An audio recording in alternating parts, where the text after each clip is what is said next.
Calendar girl बनने जा रही हूँ, अब दुनिया मुझे पहचानेगी। बच्चा पैदा करने की कोई उम्र नहीं होती, सिर्फ हौसला चाहिए।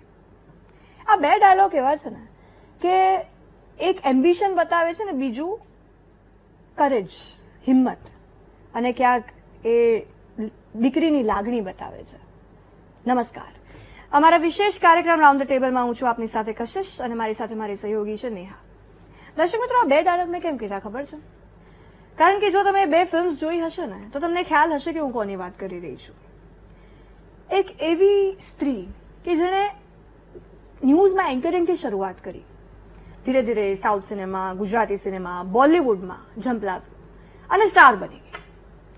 એક્ટિંગની એવી ધગસ કે જ્યારે એક્ટિંગ કરે ત્યારે એવું જ લાગે કે રિયલ લાઈફમાં એ ક્ષણ જીવી રહી છે.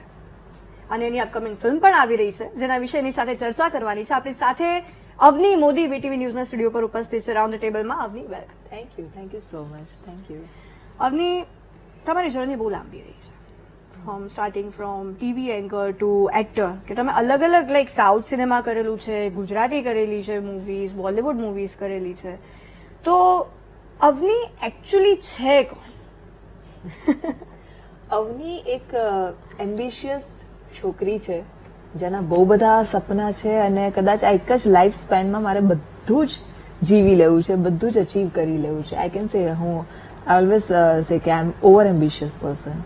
એટલે મને નાની સૂની અચીવમેન્ટ્સ કે મીડિયોકર અચીવમેન્ટ્સ ગમતા નથી. મને કરીએ તો મોટું જ કરીને બતાવીએ, ભલે લેટ મળે, એના માટે બહુ જ સંઘર્ષ કરવો પડે, પણ જોઈએ તો એ જ જોઈએ. So yes, I have so many dreams અને ટચવુડ હું એ અચીવ કરવા માટે મહેનત કરી રહી છું.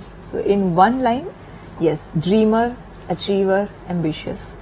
ઓકે, સંઘર્ષની તમે વાત કરી છે. બોલિવૂડ સુધી પહોંચતા પહોંચતા ગાંધીનગરની એક દીકરી જે બોલિવૂડ સુધી પહોંચી છે, કેટલા સંઘર્ષોનો સામનો કર્યો? અઢળક. એના માટે રાઉન્ડ ને આપણે અરાઉન્ડ ધ ક્લોક વાતો કરવી પડશે એના માટે. સી, ગાંધીનગર એક નાનકડું ટાઉન છે. હજુ સુધી એને મેટ્રો સિટી તો ના જ કહી શકાય, ઇટ્સ એન અર્બન સિટી.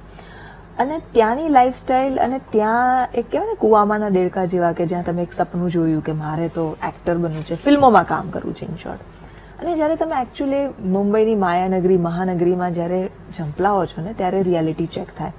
અને એટલે ચોખ્ખી ભાષામાં વાત કરું તો ફાટી જાય કે ભાઈ આ છે, હવે આ દરિયામાં તરવાનું છે તમારે, ને એમાં પણ ત્યાં સુધી લાંબે સુધી સફર ખેડવાની છે. So it was not easy. પહેલા તો મુંબઈની લાઈફસ્ટાઈલમાં જ સેટલ થવું બહુ મોટી ચેલેન્જ હતી. ફિલ્મ ઇન્ડસ્ટ્રી તો પછી આવ્યું, પણ ગાંધીનગરમાં like everything is just so near by. તમે આમ અત્યારે તમારું સ્કૂટી કાઢીને નીકળી ગયા, કાર ચલાવીને પહોંચી ગયા, અને એવામાં તમે મુંબઈના એ ટ્રાફિકમાં, એ કોસ્મોપોલિટન લાઈફસ્ટાઈલની અંદર જ્યારે તમે એડજસ્ટ થાવ ને, ત્યારે તમને લાગ્યું કે લાઈફ બહુ ડિફરન્ટ છે, લાઈફ બહુ ચેલેન્જિંગ છે. એટલે નાનકડા લાઈક 4 છોકરીઓ સાથે પીજીમાં રહીને શરૂઆત કરી. અને પછી ધીરે ધીરે પહેલા તો મુંબઈ વિશે જાણકારી મેળવી કે આ મુંબઈની અંદર લોકો કેવી રીતે ઓપરેટ કરે છે, અને પછી ફિલ્મ ઇન્ડસ્ટ્રી કેવી રીતે ઓપરેટ કરે છે. કાસ્ટિંગ ડિરેક્ટર્સ, કોઓર્ડિનેટર્સ, એજન્સીઝ, બધાને મળતા એવું કહેવાય કે ચાલતા પડતા ફરીથી ઉભા થઈને ફરીથી ચાલતા શીખ્યા. અને એ કરતા કરતા સંઘર્ષમાં તો એવું છે કે સારા ખોટા, અતિશય સારા અને અતિશય ખોટા બધા જ અનુભવો થયા છે. એટલે જ્યારે મેં આ ઇન્ડસ્ટ્રીમાં ઝંપલાવવા માટે વિચાર્યું હતું, ત્યારે અમારા એક ફેમિલી ફ્રેન્ડ છે, મારા પપ્પાના ફ્રેન્ડ છે, એમણે મને એક એડવાઇસ આપી હતી કે તે મધુર ભંડારકરની ઓલી પેજ 3 ફિલ્મ જોઈ છે? I said yeah. ફેશન જોઈ છે? હા. તું એક વખત ફરીથી જોઈ લેજે એ ફિલ્મો અને પછી વિચારજે કે તારે ખરેખર જવું છે. એટલે મને સમજાઈ ગયું કેમ કહેવા માંગે છે. But I was very much confident and like strong headed કે ના, મારે આ જ કરવું છે. અને કોઈ પણ ફિલ્ડમાં સંઘર્ષ તો રહેવાનો જ, આમાં થોડોક વધારે છે કારણ કે અચીવમેન્ટ પણ એટલું મોટું છે. સો આઈ મેડ અપ માય માઇન્ડ. અને જયારે મેં ફર્સ્ટ ફિલ્મ સાઇન કરી, એ પણ મધુર ભંડાર, હા, ત્યારે મેં એમને જ કીધું, રિમેમ્બર તમે મને એડવાઇસ આપેલી કે મધુર ભંડારકરની આ 2 ફિલ્મો જોઈ લેજે. And my destiny has made me to reach there, કે આજે હું મારી કારકિર્દીની શરૂઆત એમના સાથે જ કરી રહી છું. સો યસ, જે ફેશન અને પેજ 3 જે ફિલ્મો છે, એવી ઘણી બધી સંઘર્ષની વાતો દરેક એક્ટરો પાસે હોય છે એવી મારા પાસે પણ છે. તમે એમ કહ્યું કે તમને ઘણા સારા ને ઘણા ખરાબ પણ અનુભવ થયા છે. મુંબઈ જઈએ ને તો ત્યાં આપણા જેવા ગુજરાતી લોકો જે એકદમ આમ બિંદાસ રહેતા હોય ને એ લોકો ત્યાં લોકોને ચાલવાની સ્ટાઇલ જોઈને જ અમે થઈ જાય કે કેમ ચાલે છે એટલા ફાસ્ટ કેવી રીતે દોડે, જીવતા હશે? actually દોડતા હોય. Exactly, તમે મેટ્રો પર કે લોકલમાં જાઓ તો તમને એમ થાય કે કેવી રીતે રહેવાય અહીંયા. મુંબઈમાં તમારો સારો અનુભવ કયો, સૌથી સારો? મુંબઈ ઘણા બધા બહુ સારા અનુભવ. મુંબઈની તમને એક બેસ્ટ વાત કહું, એક છોકરી તરીકે મેં અનુભવ્યું છે કે મુંબઈ જેટલું સેફ સિટી આખા ઇન્ડિયામાં બીજું નથી.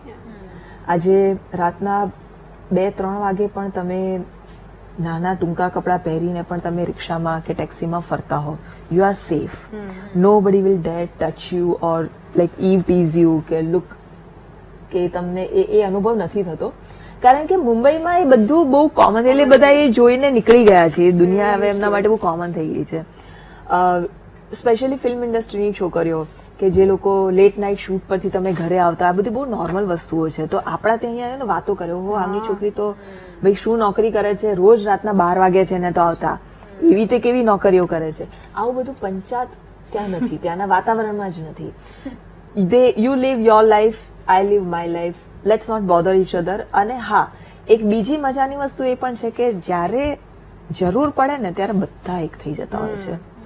એટલે એ બાબતમાં એક કોસ્મોપોલિટન કલ્ચર જે ત્યાં છે એ ખરેખર કમેન્ડેબલ છે. ત્યાં નાત જાતના ઊંચ નીચના ભેદભાવો મેં એવા ફિલ્મ ઇન્ડસ્ટ્રીમાં કે ક્યાંય જોયા નથી કે ભાઈ આ નાતના છે કે આ છે. દેટ્સ રિયલી, આઈ મીન, હું તમને એક રિસન્ટ હમણાં જ ગયા મહિનાનો જ દાખલો આપું. સો ઇન માય સોસાયટી જ્યાં હું રહું છું, અંધેરી વેસ્ટમાં, ઇટ્સ અ કોસ્મો પબ્લિક. ત્યાં હિન્દુ, મુસ્લિમ, પંજાબી, ગુજરાતી, ક્રિશ્ચિયન બધા જ રહે છે. સો સોસાયટીમાં ગણપતિ લાવેલા અને ગણપતિ 5 દિવસના ગણપતિનું સ્થાપન કર્યું હતું સોસાયટીમાં. અને 5મા દિવસે હવન અને વિસર્જન. અને લગભગ આઈ થિંક 75-100 માણસો હશે જે બધા, એટલે છેલ્લા દિવસના વિસર્જનમાં તો બધા જ આવે, ખાસ કરીને હવનનો પ્રસાદ લેવા માટે. અને આખું પત્યા પછી મને ખબર પડી કે અમારા સોસાયટીમાં એક અક્રમભાઈ કરીને છે જે સોસાયટીની કમિટીમાં છે. તો આખું જમવાનો ખર્ચો એમણે આપેલો.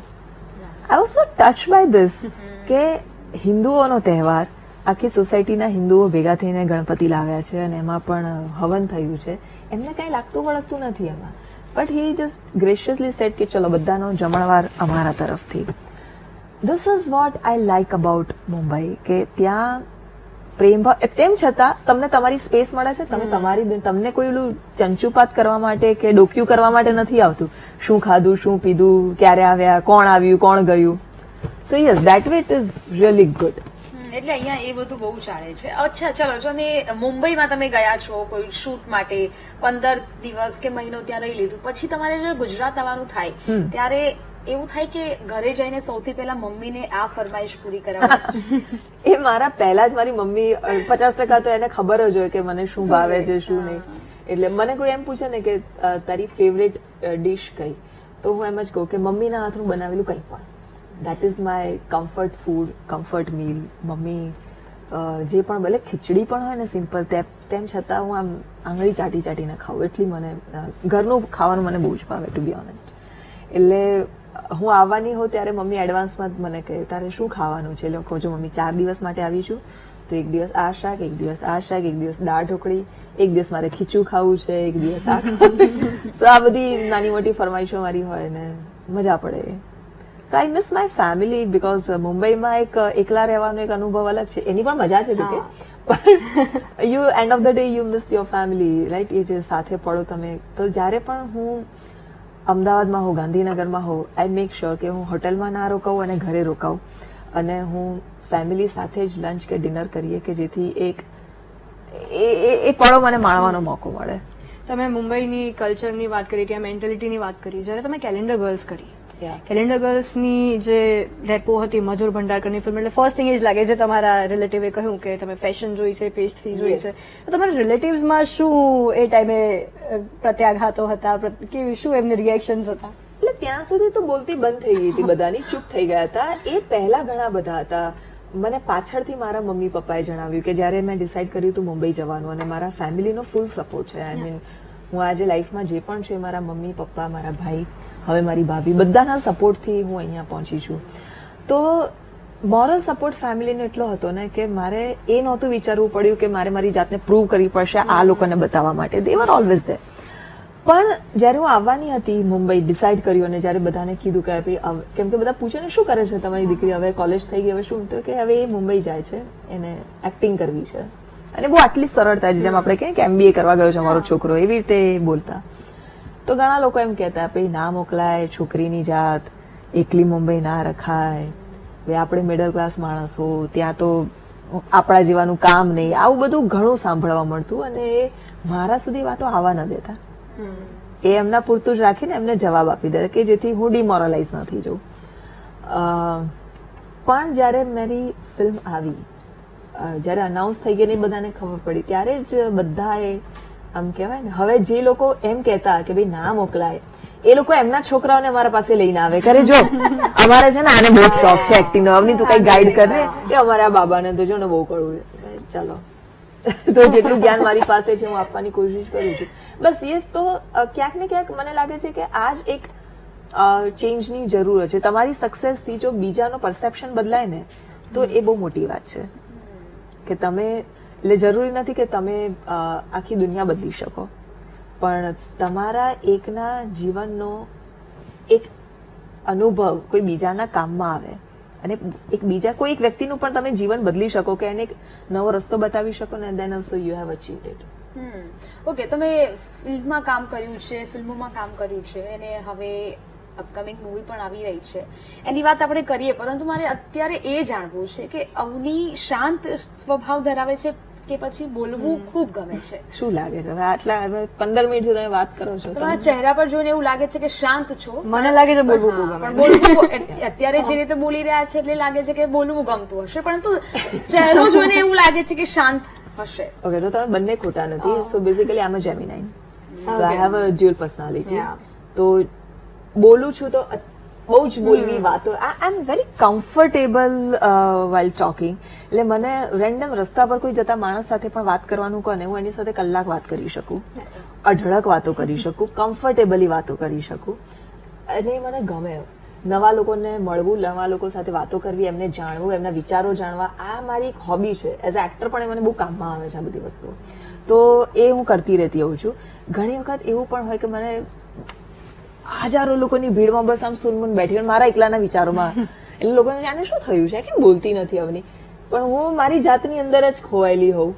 તો યસ મારી બંને આ પર્સનાલિટી છે કે હું અતિશય વાતો પણ કરી શકું ને ક્યારેક આમ કલાકો સુધી ચૂપ પણ બેઠી હોઉં કશું જ ના હોય શૂન્ય કહેવાય ને શૂન્ય મનસ્ક. વાહ બહુ અઘરો શબ્દ હતો. યસ તો એવું પણ થઈ જતું હોય. ગુસ્સાવાળી યસ મને ઇન જનરલ ગુસ્સો નથી આવતો કે નાની નાની વાતોમાં ગુસ્સે થઈ જાય એવી નથી હું પણ કે ખોટું થઈ રહ્યું હોય ને ત્યારે આમ એકદમ આમ શું કહેવાય દેવી આવી જાય મારી અંદર અને એવું ખતરનાક પણ છે મારો ગુસ્સો. અને ગુસ્સામાં એટલે મને ગુસ્સો ક્યારે આવે કે જયારે છોકરો છોકરી કોઈના પણ સાથે મારા સાથે નહીં પણ મારી આજુબાજુ સાથે પણ કોઈ કંઈક ખોટું કરે તો મારાથી સહન ન થાય અને પછી તો હું આ પાર કે પેલે પાર પછી એ ના વિચારું કે હવે આનું રિપોકેશન શું આવશે પછી ઇમ્પલ્સિવ હોઉં છું હું ઘણી વાર પછી વિચાર્યા પછી કર્યા પછી વિચારું કે હવે આને શું કર હવે આ થઈ તો ગયું.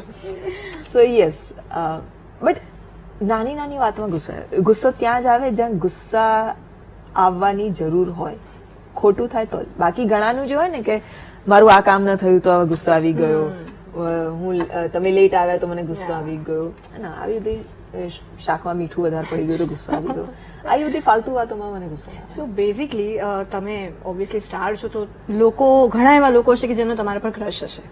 સો Avni is a red flag or green flag? Avni is a red એ તો સામે વાળો કહી શકે ને રેડ ફ્લેગ કે બીકોઝ દરેક માણસ પોતાની જાતમાં તો એને લાગે હું બહુ સારી વ્યક્તિ છું એ તો સામે વાળાએ કહેવાનું હોય તો હું રેડ ફ્લેગ મને લાગે છે ફ્લેગ બેરીમાં બહાર નીકળી જવું મારે કે આપણે એમ કોઈ હિન્દો થોડી છે કોઈ લટકામાં હલાવીને ફરે. No but I think I am very cordial and comfort. એટલે બહુ કોઈ હાઈ મેન્ટેનન્સ છોકરી નથી કે કોઈ છોકરાઓ જો મારી લાઈફમાં હોય તો એના બહુ આમ અધધ ખર્ચા કરવા પડે કે આમ અધધ મારી પાછળ આમ ફરવું પડે આ વેરી કેમ કે મને પોતાને છે ને એ એટલું બધું અટેન્શન ગમતું નથી કે એટલું બધું અટેન્શન આપવું પણ નથી ગમતું. I should be free in doing what ever I want, અને એ જ ફ્રીડમ, એ જ કમ્ફર્ટ મને લાગે છે કે દરેક રિલેશનશીપમાં હોવું જોઈએ, પણ આવા મળતા નથી. રિલેશનશીપને લઈને આપ શું માનો છો? કારણ કે આજકાલનું રિલેશનશીપ એવું થઈ ગયું છે કે પછી હરેક વાતમાં રોકટોક કરવી અથવા તો પછી છોકરીઓની બહુ બધી શરતો આવી. લાઈક જોઈન્ટ ફેમિલી અને એમાં પણ થોડા સ્ટ્રગલ હોય કે ચાંદ પે જાય લેકિન ચાય બના કે જાય. ચાંદ પે ચાય બના કે જાય. હા, બરાબર છે. આઈ થિંક તકલીફ તો છે આજની જનરેશનમાં રિલેશનશીપ. એટલે મેં છે ને બે એક્સ્ટ્રીમ જોયા છે કે એક એવા લોકો કે જે રિલેશનશીપ નામની વસ્તુને બહુ લાઇટલી લેતા હોય છે. એટલે કે જસ્ટ ફ્યુ ડેઝ બેક મારા કઝિન સાથે મારી વાતો થઈ રહી હતી અને એ એના અનુભવો કહી રહ્યો હતો મને કે દીદી આજકાલની છોકરીઓ બધી આવી અને હું સાચે આઈ વોઝ શોક્ડ કે આજની આ જનરેશનની આજની જે કોલેજની આખી પેઢી છે એ છોકરીઓને કમિટમેન્ટ ફોબિયા છે. છોકરીઓને નથી ઈચ્છા કે ભાઈ હું લગ્ન કરું કે બંધાઈ જઈશ કે પછી મારા ગળે આવી પડશે બધું આખું ઘર ફેમિલી ના બધું. તો છોકરીઓ જે અને છોકરાઓ જેન્યુઅનલી બિચારા રિલેશનશીપમાં કમિટેડ થવા માંગતા હોય છે. એટલે આખું પાસું પલટાઈ ગયું છે. પહેલા છોકરાઓ તરફથી હતું ને કે ભાઈ અમારે તો ખાલી ફરવું છે ને હસી મજાક ને. હવે મને લાગે છે કે the girls are more insecure કે ભાઈ અમારે આ જવાબદારીમાં નથી પડવું. એટ ધ સેમ ટાઈમ મેં એવા પણ કમિટેડ કપલ્સ જોયા છે કે જેમને જોઈને દુનિયામાં પ્રેમ હયાત છે એ હજુ પણ વિશ્વાસ થાય કે જે સ્કૂલ ટાઈમ સ્વીટ હાર્ટ ને સાથે કોલેજ કરી અને આને આ કોલેજમાં એડમિશન મળ્યું તો પેલી પણ ઓલી કોલેજમાં એડમિશન લઈ લે. ઘરવાળા ભલે કરે પણ તારે અહીંયા જો ના મારે તો અહીંયા જવાનું. પેલો અમેરિકા જાય તો ઓલી પણ અમેરિકા જતી રહે ને પાછી કે કેનેડા શિફ્ટ થઈ જાય, લગ્ન થાય, બાળકો છે. લાઈક વાવ, આ જે ફિલ્મોમાં જોઈએ છે આપણે ને એવી લવ સ્ટોરીઝ રિયલ લાઈફમાં પણ હોય છે. દર્શક મિત્રો, અવની સાથે રસપ્રદ વાતો યથાવત રાખીશું. હાલ લઈએ એક નાનકડું બ્રેક. બેક તો ખૂબ મજાની ચર્ચાની ફરી એક વખત શરૂઆત કરીએ અવની સાથે.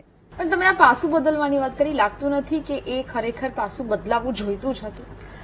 આમાં કેવું છે કે જે આપણે કહેવાય ને કે પુરુષ સમોવડી આપણે સ્ત્રી ગણતા હોય છે કે એ જે ઇક્વાલિટી છે ને એ ઇક્વાલિટીની ડેફિનેશન બહુ અલગ અલગ છે, સબ્જેક્ટિવ થઈ ગઈ છે લોકો.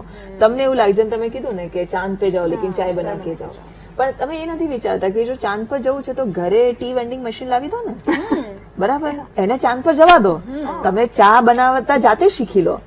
તો તમે થર્મસ ભરીને આપો એને કે ચાંદ ઉપર જાય છે. સો મને એવું લાગે છે કે ક્યાંક ને ક્યાંક સ્ત્રીઓ માટે એ તો થઈ ગયું કે તમે દુનિયામાં જે અચીવ કરવું એ કરો, પણ ઘર તો તમારી જ જવાબદારી. તો આ બદલાવવું બહુ જરૂરી છે. એ બદલાયું નથી, પણ ક્યાંક ને ક્યાંક મને એવું લાગે છે કે આજે પુરુષ આખી જે નવી જનરેશન આજની જનરેશન છે એ પહેલાની જનરેશન કરતા ઘણા ચીન છે, ઘણા લિબરલ છે, ઘણા ઓપન માઇન્ડેડ છે. આજના છોકરાઓમાં એટલે છોકરા એટલે મેલ્સ ની અંદર હું જોઉં છું કે એમને છોકરાઓ સાચવતા આવડે છે કે વાઈફ મારી જોબ કરે છે તો એ લેટ આવશે, તેમને ખબર છે કે બેબીને પ્લે ગ્રુપમાંથી મારે ઘરે લઈ આવવાનું, એમને જમાડતા આવડે છે, એમને ડાયપર ચેન્જ કરતા આવડે છે, એમને બચ્ચાઓ સાથે એ બહુ કમ્ફર્ટેબલ છે. કારણ કે એ હવે પેલી જનરેશનના પુરુષો કરતા અલગ છે કે ભાઈ આ તો બૈરાઓનું કામ, મેન્ટાલિટી આ છોકરાઓ સાચવવા એ બૈરાઓનું કામ એવું નથી. આજના ઘણા બધા છોકરાઓ એનું કે દે કુક સો વેલ, જાતે સરસ, એટલે અતિશય તો નહીં પણ બહુ સારું એવું રાંધી શકે. અને સો મને લાગે છે કે જેમ જેમ આ સ્ટેન્ડર્ડ ઓફ શું કહેવાય એજ્યુકેશન વધતું જશે છોકરીઓમાં છોકરાઓમાં એ પ્રમાણે, કેમ કે આજે તમે છોકરાઓમાં જો કે તમે છોકરી કેવી માંગો છો, કેવી જોઈએ છે તમને, તે કહેશે કે એજ્યુકેટેડ. આ પહેલું આવશે. રૂપાળી તો ચલો એ પોતાની હેસિયત પ્રમાણે એ અપેક્ષા રાખે, પણ એજ્યુકેશન ઇઝ વેરી ઇમ્પોર્ટન્ટ. કોઈ એવું નહીં કે મને તો અભણ છોકરી જોડે લગ્ન કરવા છે, લવ મેરેજ હોય કે અરેન્જ મેરેજ. તો education plays a really important role. કારણ કે તમે જે કોલેજમાં ભણ્યા છો, તમે ધારો કે તમે હાઈ સ્ટેન્ડર્ડની કોલેજમાં ભણ્યા છો અથવા તમે બહુ હાયર ડિગ્રી ધરાવો છો, તમારી કોલેજમાં ભણતી છોકરીઓ સાથે તમે વાતો કરો છો તો તમને ખબર છે કે આજની છોકરીઓ શું વિચારે છે. તો obviously you will not expect કે આ તો ઘરે સવાર સાંજ ભજન કરશે ને રોટલી વણશે અમારા ઘરે, તો ન જ હોય. એ કરવી એની હોબી છે, એનું શોખ છે, that is a choice. But એ જ કરવા માટે એ એનું જ કામ છે એવું ન હોઈ શકે. સો યા અને આજકાલ છોકરીઓ છે ને ઘર ચલાવવા માટે પણ સક્ષમ છે. મેં એવા પણ અમુક ઘણા ફેમિલીઝ જોયા છે કે where female are the men of the family, they run the house and men are very much comfortable with it. It's good. Yeah હવે બહુ બધી ફેમિનિસ્ટ વાતો થઈ ગઈ, ટોકિંગ અબાઉટ યુ.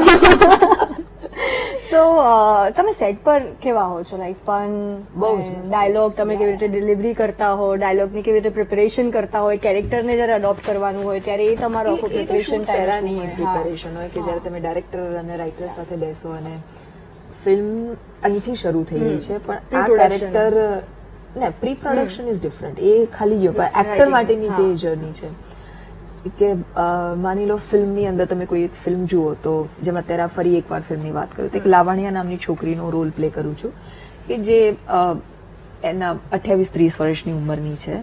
ફિલ્મમાં તમે એને ત્યાંથી જુઓ છો પણ આ જે શરૂઆતના એ જન્મી ત્યાંથી લઈને 28 વર્ષમાં એની લાઈફમાં શું થયું Exactly. એ તો ફિલ્મમાં નથી પણ એ મારી પ્રિપેરેશનનો પાર્ટ છે. મારે હોય તો ડાયરેક્ટર સાથે તમે વાત કરો કે આ શું કરતી હશે છોકરી, એ જન્મી કેવા સંજોગોમાં જન્મી, એની માં ગુજરી ગઈ તો એ માના ગુજરી ગયા પછી એના સાથે શું થયું, પપ્પાએ કેવી રીતે હેન્ડલ કરી, કેવા એવા કિસ્સા બન્યા હશે જ્યારે એને માની યાદ આવી હશે અને પપ્પાએ એને સંભાળી હશે. ઘણી એવી વખત જ્યારે એ પોતે પપ્પાની એક માં બનીને ટેક કેર કરતી હશે. આ આખું છે ને આ તમારી પ્રોસેસ છે અને આ બધું વિચારતા વિચારતા એટલે આખી ઓટોબાયોગ્રાફી તમે વિચારતા વિચારતા તમે હવે હું 28 વર્ષની છું, હવે આ ફિલ્મ દ્વારા હવે આપણે એની આગળની લાઈફ જોઈએ છીએ. સો બહુ જ બધા પાસા છે કેરેક્ટરને તૈયાર કરવાના, કેરેક્ટરની અંદર ઘૂસવાના. એ સિવાય એના લુક વિશે તમે વાતો કરો કે આ છોકરી શું કામ કરે છે. તો એક કોઈ કોર્પોરેટ જોબ કરતી હશે આ છોકરી તો એના થોટ્સ કેવા હશે, એનું ડ્રેસિંગ કેવું હશે, એના શોખ કેવા હશે, એની હોબીઝ કેવી હશે. આ બધું જે સ્ક્રિપ્ટમાં નથી પણ તમારે વિચારવાનું હોય અને એનાથી એક કેરેક્ટર તમે જીવો છો. તો આ એક બહુ મોટો ભાગ ભજવે. અને પછી and of the day director એમનું પોતાનું વિઝન કે મેં આ કેરેક્ટરને આ રીતે વિચાર્યું છે અને આ રીતે મારે એને પોર્ટ્રે કરાવડાવવું છે તો you follow that. And of the day તો એ રીતે થતું હોય છે. નાનામાં નાની વાત જ્યારે કેરેક્ટર એડેપ્ટેશનની આવે ત્યારે એની આંખો પણ બોલતી હોય. સપોઝ કોઈ મેચ્યોર કેરેક્ટર હોય તો આંખો મેચ્યોર દેખાવી જોઈએ, Yes. ફની હોય તો એ રીતની આંખો હોય તો એ આખી તમે ટ્રેનિંગ પ્રોસેસ આખી કરતા હશો ને? યસ, એને જ વર્કશોપ કહીએ અમે કે જેમાં તમે નાની નાની બારીક ઘણી વખત અમુક કેરેક્ટરની તમે ફિઝિકલ આદતો તમે હા. જોતા હોય છો જે અમુક Yeah. ફિલ્મોમાં હોય Body language and everything. Body language કે એ છે ને કરે હા. વાતો કરતા બધા જે રિયલ લાઈફમાં એક્ટર ન કરતો હોય પણ એ કેરેક્ટર આમ થતું હોય આમ વાતો થતી હોય તો એ બધું તમે ઝીણું ઝીણું છે ને એને વર્કઆઉટ કરો કે એને શું આપણે એક નવી ફ્લેવર આપીએ કેરેક્ટરને, કેવી રીતે આ કરશે. આમ ઘણું કેરેક્ટર એવું જે અંડર કોન્ફિડન્ટ હોય. હવે સ્ક્રિપ્ટમાં એવું લખેલું નથી કે આ અંડર, પણ તમને ખબર છે કે આ કેરેક્ટર આ રીતનું છે અંડર કોન્ફિડન્ટ, તો એ સતત કંઈક ને કંઈક કર્યા કરશે, આમ કર્યા કરશે, વાતો કરતા કરતા આમ કરશે. દેટ એન્ઝાયટી એની બોડી લેંગ્વેજમાં દેખાય. સો યસ, એકચ્યુઅલી બહુ ઊંડું ગણિત છે આ, બહુ ઊંડું સાયન્સ છે આ, સમજવું અઘરું છે. અને એટલે જ એવું કહેવાય છે કે દરેક એક્ટર સેમ કેરેક્ટર અલગ અલગ રીતે કરશે કારણ કે બધાનો લાઈફને જોવાનો નજરિયો અલગ છે, બધાના અનુભવો અલગ છે એટલા માટે. અને સાઉથ ફિલ્મ તમે કરી છે એ તમે ડબિંગ મતલબ એ ડાયલોગ તમે જ બોલ્યા હતા સાઉથમાં? યા, પણ મેં ડબિંગ નથી કર્યું. એટલે એકચ્યુઅલી સાઉથની અંદર કેવી રીતે થતું હોય, નોર્થ ઇન્ડિયન એક્ટરો સાથે સાઉથમાં કેવી રીતે કામ થાય એનું હું ઇન્ટરેસ્ટિંગ તમને કહું. પ્રોસેસ કેવી હોય છે, તમારે ડાયલોગ એ જ બોલવાનો હોય, લિટરલી રટ્ટા આપણે કહીએ ને રટ્ટો મારીને જઈએ એ રીતે. અને અસિસ્ટન્ટ તમને આપ્યો હોય જે દરેક એકદમ શબ્દે શબ્દનું ટ્રાન્સલેશન કરીને તમને સમજાવે એટલે તમને ખબર પડે અચ્છા અહીંયા આરો અવરો, અચ્છા અહીંયા અટકવાનું છે, પછી અહીંયા વોઇસ રેઝ કરવાનો છે. આ બધું તમારી સાથે રિહર્સલ થયું હોય અને પછી તમે લાઇન્સ બોલો. ક્યાંક અટકો તો એ પ્રોમ્પ્ટિંગ આપે બિચારા, પણ આખી લાઈન બોલો. પણ ઓલું જે મિસકન્સેપ્શન જેવું કે તો ABCD 1 2 3 4 1 2 3 4 બોલે એવું નથી હોતું. તમારે એકચ્યુઅલી એ જ લાઈન બોલવાની હોય. અને ઘણા એક્ટરો જે 5-7 ફિલ્મો કર્યા પછી માસ્ટર થઈ જાય એ લોકો ડબિંગ પણ કરતા હોય છે. મેં ડબ નથી કર્યું હજુ સુધી. મને ઓકે, સો મારી તમિળ ફિલ્મ હતી નાન રાજવાગા પુગીરેન. નાન રાજવાગા પુગીરેન એનો મતલબ થાય હું રાજા બનવા જઈ રહ્યો છું. એનો એક બહુ ઇન્ટરેસ્ટિંગ ડાયલોગ છે. ઓળે મચ્ચા ತಮ್ಮ ತುಂಡು ಕಪ್ ಪೋಟ್ರೆ ಎವಡೆ ಫಿಲ್ ಪಂಡ್ರ ನೀ ಪುರಾದಂ ವೇಸ್ಟ್ ಅವ ಕಂಡಿಪಾ ವರಮಟ್ಟ અમે જયારે આપણે ગુજરાતી લોકો આ સાંભળીએ ને ત્યારે વેરી અમેઝિંગ. ઓકે, સો એનો મતલબ એ થાય છે કે શુભ દોસ્ત, મચા એટલે દોસ્ત, બડી, યાર. શું યાર, આ આવડી નાની અમથી વાતમાં આટલું મોટું ફીલ કરે છે હવે તું. એ ગઈ, હવે તું ગમે તેટલું કરી નહીં આવે. Thank you so much Avni, ખૂબ મજા આવી આપની સાથે વાત કરીને. So fun. Thank you so much, my pleasure. દર્શક મિત્રો, આ હતા અવની મોદી કે જેમના જીવન વિશે ઘણું બધું આપણે આજે જાણ્યું છે, સમજ્યું છે. અને આઈ એમ શ્યોર કે ઘણી બધી એવી ગર્લ્સ હશે કે જેમની આવી જ કોઈ ડ્રીમ હશે કે મુંબઈ જઈને એક્ટર બનવું છે, તો એક સ્નીક પીક એમને મળી ગયો હશે કે એટલું અઘરું પણ નથી હોતું. જો તમે આગળ ચાલો તો તમને રસ્તો દેખાતો જાય. ફરી એકવાર મળીશું રાઉન્ડ ધ ટેબલમાં. આપ જોતા રહો VTV ન્યૂઝ. નમસ્કાર.